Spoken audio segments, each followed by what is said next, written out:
Shalom Bapak Ibu semua. Boleh ditampilkan PPT-nya. Beberapa hari belakangan ini ada pesan yang saya belajar untuk sekali lagi di setiap kesempatan yang Tuhan berikan buat kita, untuk kita nggak lewatkan satu kali pun. Saudara, saya adalah orang yang seringkali melewatkan momen demi momen. Dan tahun ini, dari akhir tahun lalu ketika Tuhan bicara tentang new season, Tuhan, tekad saya nggak mau lewatkan momen ini. Ada begitu banyak season dalam hidup kita. Dan hari ini kalau Bapak Ibu Saudara mendengar kata new season, entah season yang keberapa banyak dari saya dan saudara pernah alami, dan seberapa engkau dan saya menemukan kairosnya. Mari buka next slide. Itu gambarnya rada pink saudara ya. Oke. Mari buka Matius 16 ayat 2 sampai 3. Mungkin saya dan saudara sudah sangat sering mendengar ayat ini ya. Tetapi jawab Yesus, pada petang hari karena langit merah, kamu berkata hari akan cerah. Dan pada pagi hari karena langit merah dan redup, kamu berkata hari buruk.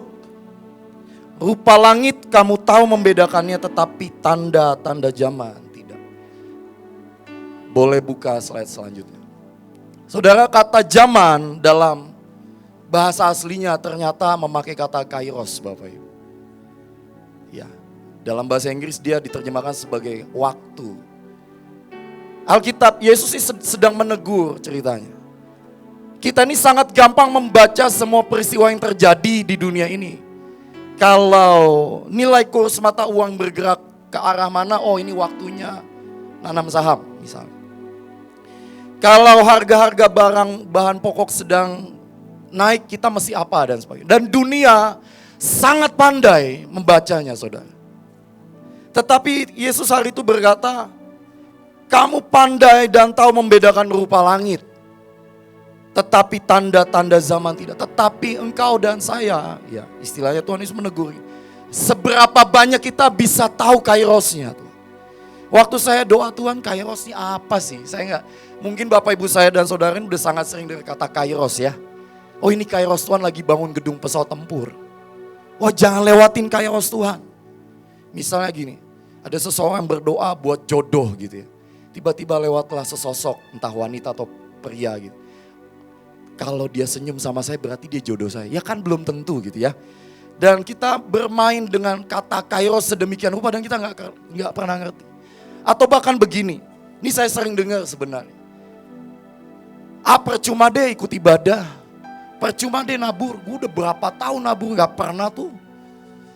Tuhan menjawab, Tuhan mengabulkan atau Tuhan memberikan tuaian seperti yang saya harapkan. Dan ternyata begini, waktu saya merenungkan Tuhan tuh bukan, ini pelajaran yang buat saya mengerti sekali lagi. Ada dua kata sebenarnya. Sebenarnya ada satu kata lagi, tapi hari ini kita mau belajar dua hal ini. Saling berkaitan, itu kronos dan kairos. Boleh buka, Bapak Ibu, kalau Bapak Ibu lihat di depan tuh ada gambar siapa Bapak Ibu? Itu seorang penendang penalti. Pertanyaannya gini, berapa persen kemungkinan gol terjadi lewat seorang penendang penalti? Ada yang tahu gak Bapak? Mungkin Coach Jos tahu. Statistik menyatakan 90% harusnya gol. Betul ya Bapak Ibu? Ini ceritanya gini Bapak Ibu, mohon maaf. Di depan kita ini ada gawang segede tanah belakang lah. Tanah gedung pesawat tempur. Bolanya udah di saya dan saudara. Ceritanya Tuhan membunyikan peluit. Prit! Iblis, kamu udah melanggar cukup banyak kepada Mahanaim dan Bahtera. Kamu udah bikin gara-gara selama 3 tahun ya. Oke, ini waktunya kamu kena hukuman penalti. Nah ceritanya begitulah saudara. Kira-kira beberapa tahun lalu kita pernah dapat yang sama waktu Tuhan bicara tentang KA. Betul Bapak Ibu? Dan hari ini Tuhan kasih kesempatan lagi untuk kita ambil gak nih peluang gitu cerita. Bapak Ibu dan saudara sudah dengar berkali-kali dan mungkin udah berapa orang, mungkin udah cukup banyak yang ambil bagian dalam pelayanan provinsi. bahkan bangsa-bangsa. Ya, tahun ini akan menduduki setiap benua dan kali ini yang saya tangkap gini. Kita mau masif, saudara, besar-besaran. Wah. Dan sekali lagi ini peluang emas.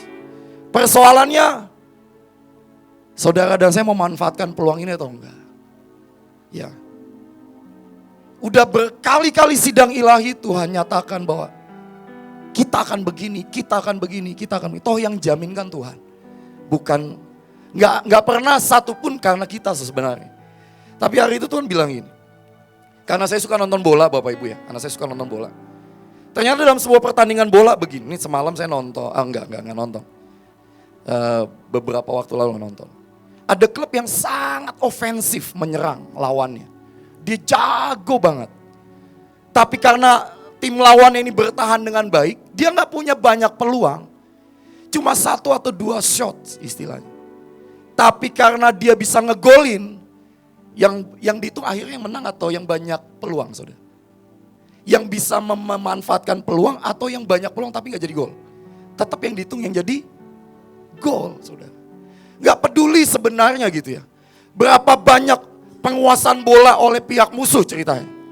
Tapi kalau kita bertahan dengan baik dan sekali 2 kali dapat peluang jadi gol. Ya. Hasil akhir itu yang membedakan. Nggak peduli, mungkin peluangnya istilahnya karena gol bunuh diri atau karena hukuman penalti dan sebagainya. Tapi 1 peluang cukup membuat perbedaan. Dan hari-hari ini saya berdoa kita bukan orang yang melepaskan peluang begitu. Nah, kurang lebih begini saudara. Kronos itu kayak main bola 2 kali 45 menit. Pertanyaannya, kira-kira di dalam 2 kali 45 menit plus extra time, ada kemungkinan gak bakal gol? Ada ya Bapak Ibu, setuju ya?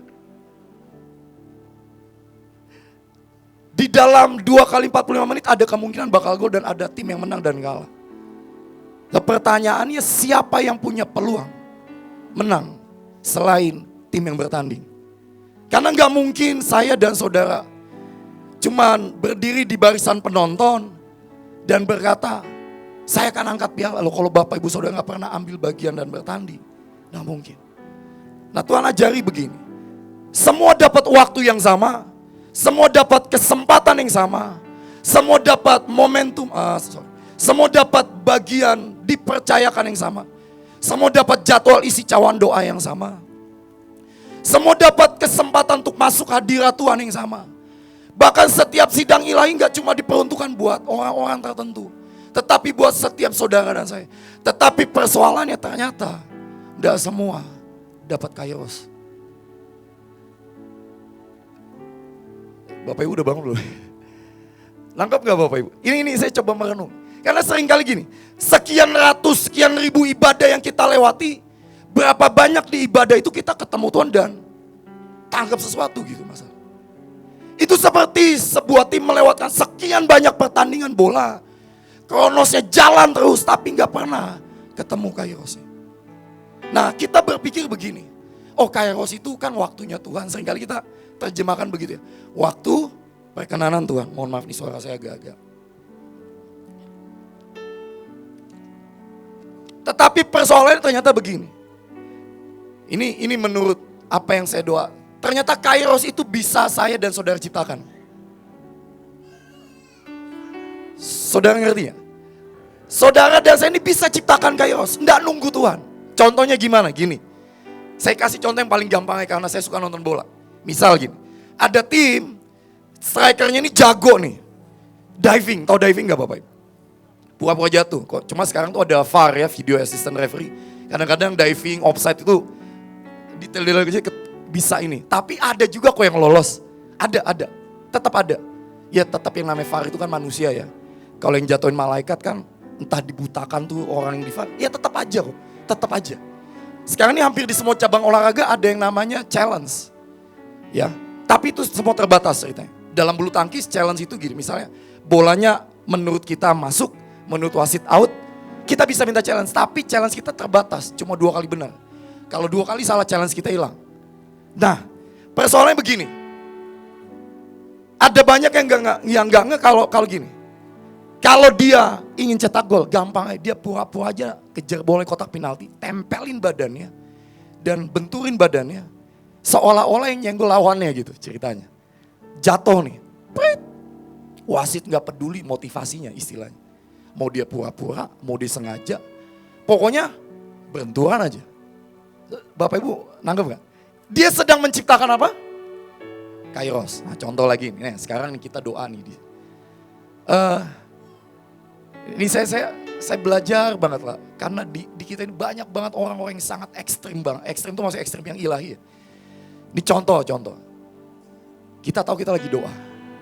Berapa banyak Bapak Ibu kalau mau bikin, Ibu ini udah kasih clue banyak banget. Mau bikin Tuhan suka gampang. Saudara doa jam 1 pagi, di satu orang kagak pada doa. Itu udah bikin Tuhan noleh gitu loh.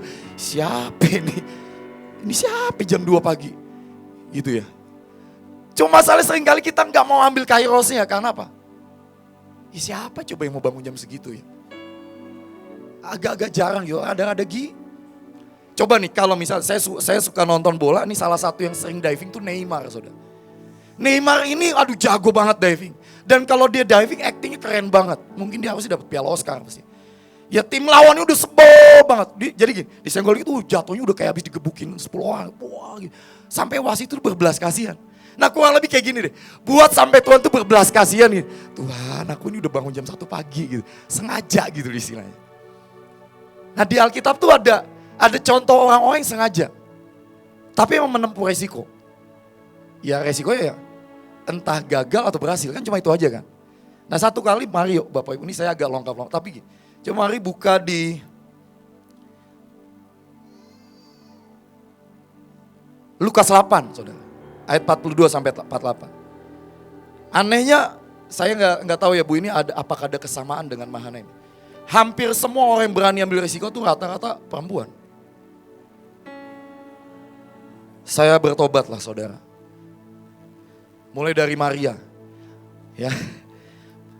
Kalau Maria nggak jawab gini, jadilah padaku menurut apa yang kau mau Tuhan.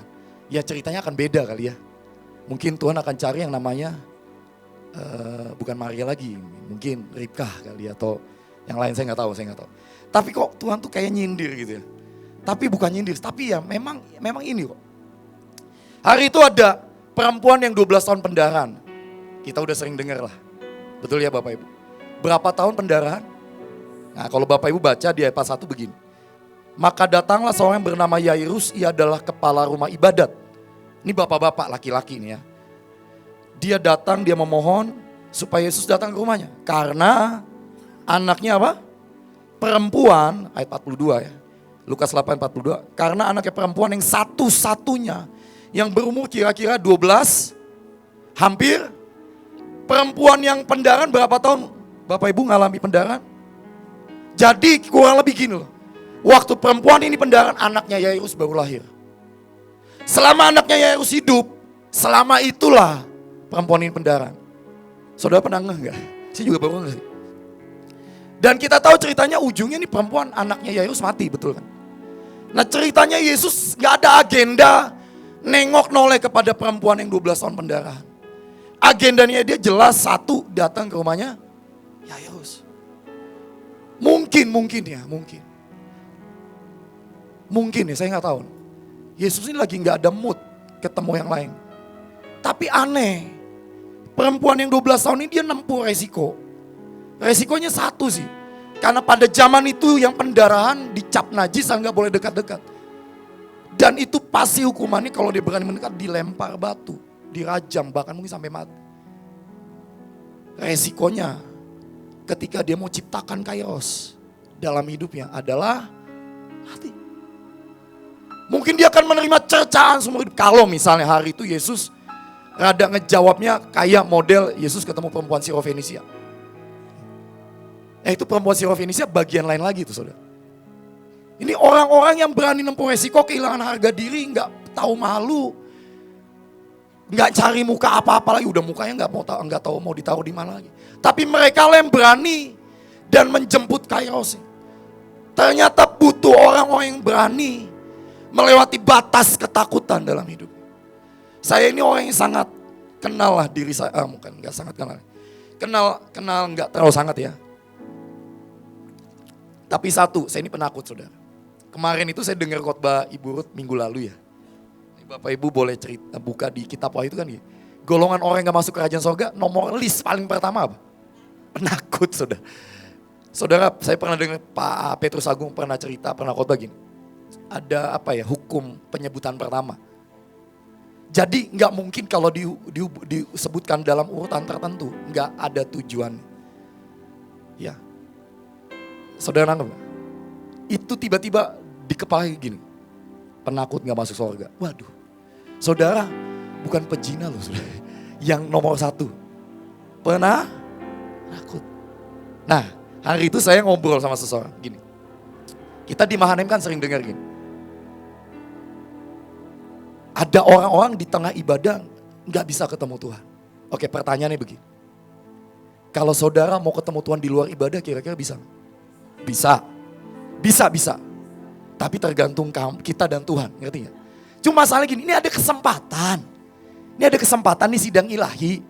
Tapi kita gak cukup berani maju gitu. Nah, ini contoh yang paling gampang gini. Kalau 2 tim bertanding saudara. Tiap tim kan ada pemain cadangan betul ya. Ada ofisialnya juga ada ya. Cuma probabilitas atau tingkat kemungkinan yang angkat piala siapa? Yang di dalam lapangan dan timnya atau yang di luar lapangan? Yang di dalam. Jelas ya Bapak Ibu? Nah kalau kita memilih terus ada di luar, probabilitas kita 0 saudara. Jadi jangan marah, jangan sebel kalau kita nggak pernah dapat karena kita nggak pernah berani masuk dan join.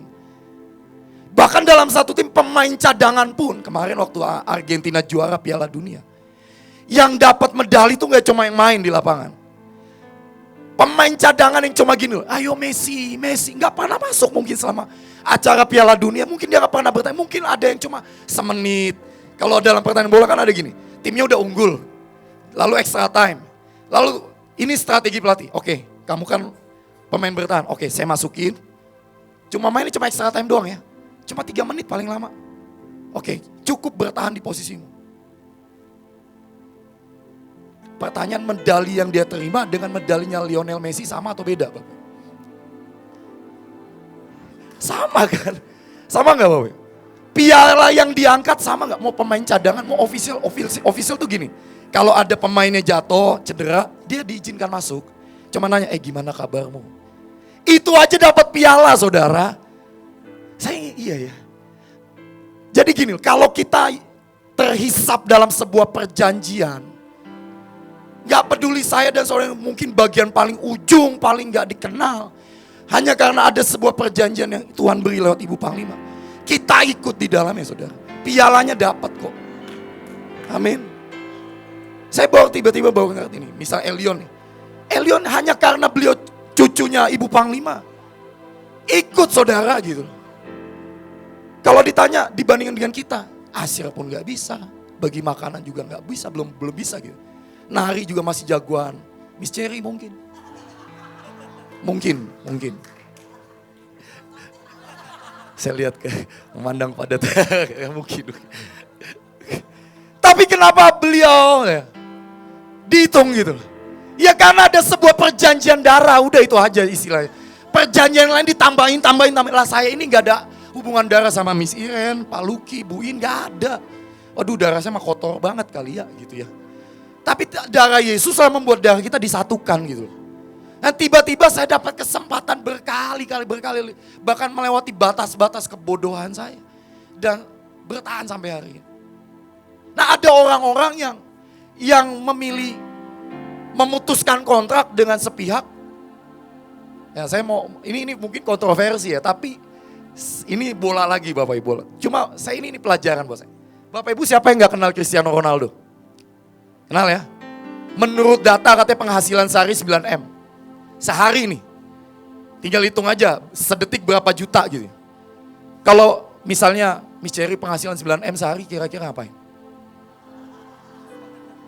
Kalau saya dalam sebulan kelarin Gedung sana, iya gaya gitu. Amin, amin, amin.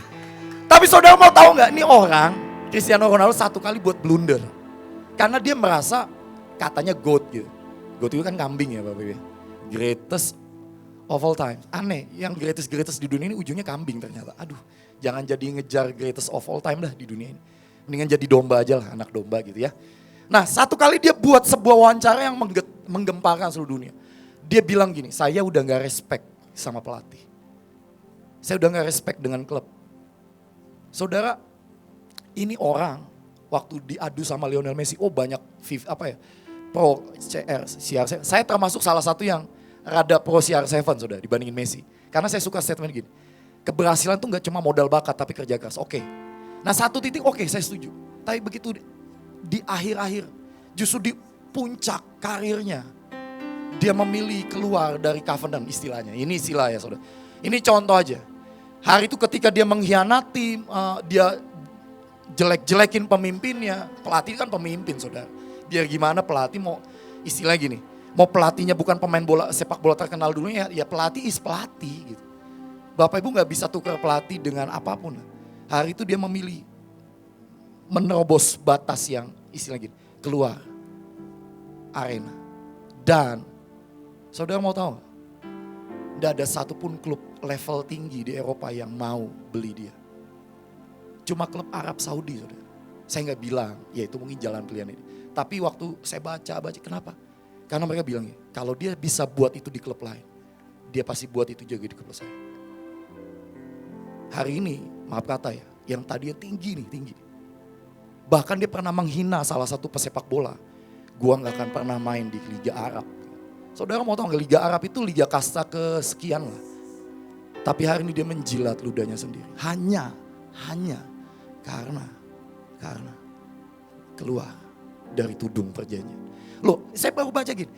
Satu-satunya klub yang berani rekrut dia dengan kontrak gaji yang mahal cuma, ya ini walaupun saya gak suka julukan ya, Manchester United istilahnya. Cuma dia doang. Yang lain gak ada yang mau. Tapi dia gak lihat itu sebagai sebuah kesempatan. Nah saudara, saya gak tahu. Satu-satunya mau terima kita dengan semua keeroran ya menurut saya cuma Mahanaim. Tanda petik ya. Bukan tanda petik lah ya, beneran lah. Jadi kalau saya hari ini error gitu ya. Nah siapa yang mau terima saya lagi gitu loh. Nari gak bisa gitu ya. Khotbah ya kadang-kadang ya begini gitu. Apa sih yang Tuhan, tapi Tuhan gini, ya masuk. Bahkan Tuhan gak butuh persetujuan dari saya. Dia dengan segala anugerahnya, tarik saya, jeblosin di sini. Udah lu di sini aja, jangan kemana-mana. Asal lu gak keluar dan gak memilih keluar, aku pasti cover kamu, kurang lebih begitu. Kan seringkali yang membuat kita keluar dari perjanjian bukan Tuhannya kan. Tapi kitanya yang memilih udah capek sama pemimpin saya. Udah gak tahan diomongin. Ya saya tahun lalu bertobat dari kata-kata begini saudara. Ya saya tahu itu bahasa cinta pemimpin saya. Dan hari itu saya mengerti bahwa kata-kata begini, kamu mau sampai kapan berubah? Itu buat saya dulu, Tuhan mau sampai kapan ya gitu. Dan saya susah jawab. Saya gak tahu saya sampai kapan. Tapi hari itu saya memutuskan Tuhan. Saya mau terima itu sebagai suatu bahasa cinta. Wah tahu gak kenapa Bapak? Hari itu saya dengar Ibu Panglima cerita gini. Beliau kuliah di Belanda dan ketemu dosen yang berkali-kali bilang ini gambar anak TK, ini gambar anak TK. Mau sampai kapan gitu. Nah tiba-tiba tuh kalimat itu nempel di saya. Mau sampai kapan? Tiba-tiba pengertian yang saya dapat gini. Ibu memutuskan itu bahasa cinta dosen saya. Oke. Tuhan itu bahasa cinta pemimpin saya. Nah itu kan keputusan. Misalnya gini, saya punya teman istri, sering kali ya maaf. Frekuensi nada tinggi, nada itunya kan nggak terlalu enak dibuat buat para pria-pria yang mungkin secara natural kok plekmatis. Tapi ya saya harus berani untuk ya aku tahu itu bahasa cintanya. Ya itu yang membuat kita nggak keluar dari perjanjian saudara. Bahkan hari-hari ini saya menikmati banyak berkat lewat istri saya gitu. Hanya karena apa? Saya deal. Nah sekali lagi itu kairos ternyata. Saya masih ingat akhir tahun di saat semua mau libur. Bukan mau libur ya, udah libur gitu ya. Tiba-tiba Pak Sugi dan tim berangkat ke Rusia. Lalu istri saya gini, mau gak kamu bantu isi cawan? Tiba-tiba di kepala saya itu gini, yes, aku tahu. Aku mau isi cawan. Saudara, Ini bukan nge-GR sih, bukan apa. Biar gimana perjalanan pemimpin saya dan rekan bisa selesai dengan anugerah Tuhan. Karena ada orang-orang yang tetap nopang isi cawan dengan istilahnya apa ya, rela istilah. Dan saudara, saya ini ya tetaplah dalam isi cawan tuh ada pikiran nih, yang lain mana ya, yang lain mana sih. Tetap ada sih, tapi ya saya deal lagi. Enggak. Ini kesempatan, ini kairos. Sayalah yang mengubah kronos saya jadi kairos. Dan itu enggak lagi tergantung ibu panglima, pemimpin atau Tuhan istilahnya. Tinggal saya, hati saya, Tuhan aku mau. Sisanya bagian terbesar tetap Tuhan. Dan hari-hari kalau Bapak Ibu dan saya dengar, siapa yang mau pergi ke provinsi? Wah saya tuh waktu dengar, yes. Entah nanti yang diutus bukan saya, gak apa-apa. Tapi ke bangsa-bangsa saya harus ikut lah, minimal ya. Menduduki benua gitu ya. Dan why, kenapa? Ya duitnya ada gak? Sedang on the way. Ya. Saya gak tahu dari mana uangnya, tapi saya percaya begini. Waktu saya dan saudara berani nembusi batas ketakutanmu. Di ujung di titik itu Tuhan kasih kok. Ya saya waktu dulu, minggu lalu Pak Sugi cerita gitu. Ini kalau Bapak Ibu mau tahu ya. Waktu kita retret Shine, saya salah satu yang dihubungi sama tetangga. Pak Roy, volumenya kecilin. Oke, iya Pak, siap. Saya ngomong ke Kojos, volumenya dikecilin. Kenapa? Karena saya pikir yang di gedung ARK sudah, taunya gedung mahkota. Ternyata gedung mahkota itu temboknya nempel sama kamar tetangga. Ya biarin lah, namanya kan hakim ya, namanya hakim, tidak edit ya. Mungkin dia berurusan dengan hakim, segala hakim ya. Gak bisa tidur katanya dari pagi sampai malam. Ya iyalah gak bisa tidur gitu. Saya kan bilang, hari itu kita lagi ngadepin apa segala. Saya masih ingat, abis selesai ngisi sesi, dipanggil Kojos, Sir, ini ada anak-anak ngambil. Ini kan momennya gak enak banget ya. Abis naik, tiba-tiba ada infonya, Sir, anak sekolah ketahuan ngambil sepatu 4. Itu kan kayak gini loh, gak sempet agak menikmati, melayang, dibanting lagi gitu. Ya Kojos yang panggil ya, oke siap kok, di mana siap, oke. Udah kita delay dulu kita panggil orang bla bla bla bla ceritanya. Udah kan? Begitu anaknya orang tua yang mau datang lagi telepon, Sir, tetangga ini. Nah ini kan masalahnya gini, tetangga komplain mah tiap hari ada aja. Betul gak Bapak? Kronos. Tapi kairosnya gini, respon saya gimana? Saya mau berdiri, saya mau hubungi, dan hari itu saya udah lama gak nelfonan sama orang ini. Oke siap kok, saya gak WA, saya telepon. Ajaib diangkat. Saya bilang, Pak, sorry ya, nanti saya kecilin volumenya. Oke Pak Roy, biar saling pengertian aja. Oke, selesai nih. Saya hubungi Kojos, kok kecilin dikit lah volumenya di gedung mahkota. Oke, saya pikir udah selesai sudah, kronosnya gitu. Tiba-tiba jam 9 ditelepon. Katanya dikecilin Pak, ini masih getar-getar. Wah, gimana? Ya sekali lagi gini, ada orang-orang yang mempertahankan nama baik dan kehilangan momen. Tapi hari itu ya udahlah, ya udah terlanjur lah nama saya, nama Pak Sugi dicap yang gak baik. Fine gak apa-apa. Tapi kan sekali lagi itu keputusan ya Bapak Ibu. Kita ini berhadapan dengan LDII, orang-orang sekitar nih. Waktu kita bangun gedung apa? ARK dulu namanya House of Favor. Sampai sekarang, House of Favor. Saya masih ingat hari itu begitu Pak Sugi misiran bilang, izin dipercayakan sekolah. Oke, saya tahu toh saudara. Kalau nggak salah ya, ada 4 atau 5 pertemuan dan tiap RT bikin pertemuan sendiri Bapak Ibu. LDI minta bikin pertemuan sendiri. Dan mereka minta di hospital lah ya, diterangkan. Bahasanya, jadi gini, pembukaan tuh kita udah jebret. Wah anak mana, wah gitu. Tapi saya ajaib loh lihat pemimpin saya ini orangnya keren-keren banget. Itu tiba-tiba di switch, itu Tuhan sih, itu Tuhan. Tapi sejujurnya, ada masa-masa di mana saya marah sih gitu. Yang kena damprat pertama kan ya, yang ke lapangan nih. Mana ya? Dan sejujurnya saya melewati masa-masa harusnya. Itu kesempatan buat saya istilahnya naik level. Tapi ada masa-masa saya marah juga. Lu bayangin Bapak Ibu kalau didamprat tiap hari. Tiap ketemu muka, waduh segala macam. Tapi saya belajar, ini yang hari ini yang kita mau bangun. Mungkin izinnya akan seperti apa saya gak tahu. Tapi Tuhan, kalau saya dapat kesempatan lagi, saya mau ciptain kairos buat saya. Istilahnya gitu. Dan hari itu gedung itu dibangun dengan sangat ajaib. Tapi memang melewati semua tembakan, omelan, omongan, muka kita udah gak tahu taruh nomor handphone kita beredar di mana-mana. Tapi itu kairos. Itu kairos, saudara. Kalau kairosnya berharap khotbah di depan, belum tentu gitu. Kairosnya begitu-begitu. Dan saya bersyukur lah dapat kairos.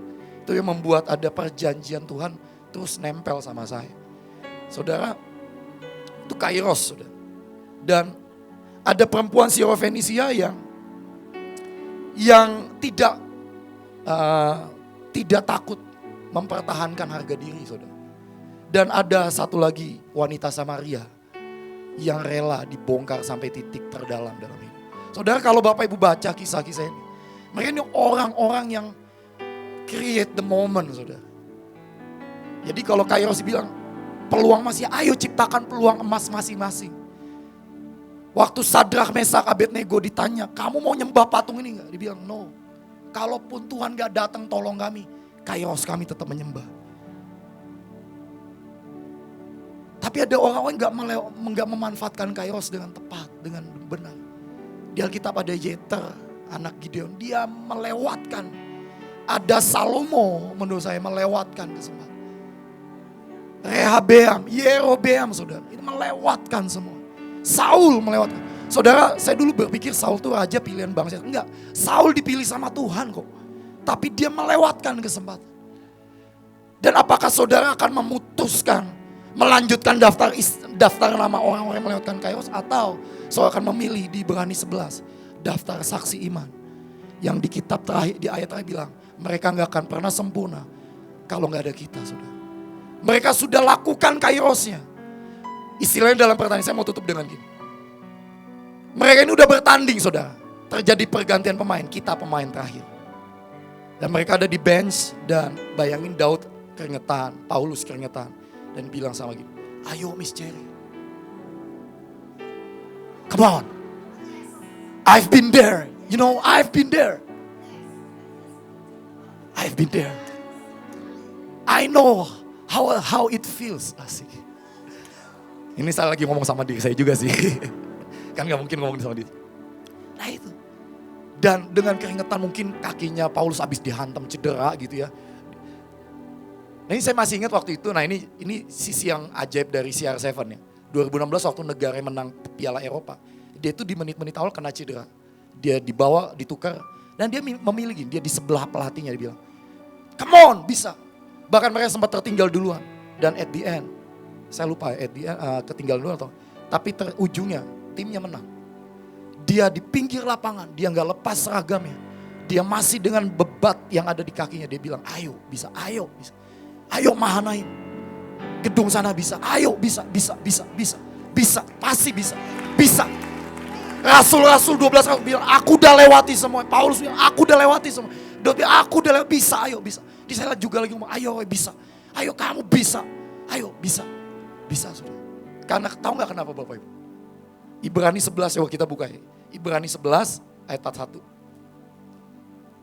Ibrani 11 ayat 41 bilang gini. Sebab Allah telah menyediakan sesuatu yang lebih baik bagi kita. Amin. Tanpa kita, mereka tidak dapat sampai kepada kesempurnaan. Lanjut ayat 12 ayat 1. Karena kita, ini ayatnya nempel. Mempunyai banyak saksi. Mereka ini bukan penonton biasa. Penonton biasa tuh ya mereka cuma nonton, gak pernah tanding. Mereka ini pernah tanding saudara.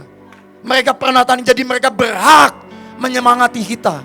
Karena mereka pernah ada di zamannya. Beda dengan penonton sepak bola yang cuma teriak-teriak, mereka gak pernah ada di lapangan. Semua pahlawan yang pernah ada di sana. Dan kita sekarang, it's our turn. Ini giliran kita. Menitnya udah mau habis. Mungkin udah lagi extra time, mungkin. Dan ini waktunya, yuk sama-sama. Saya tahu, saya juga lagi ngomong ke diri saya, ayo Kairosmu ciptakan istilah. Ciptakan Kairos. Amin saudara.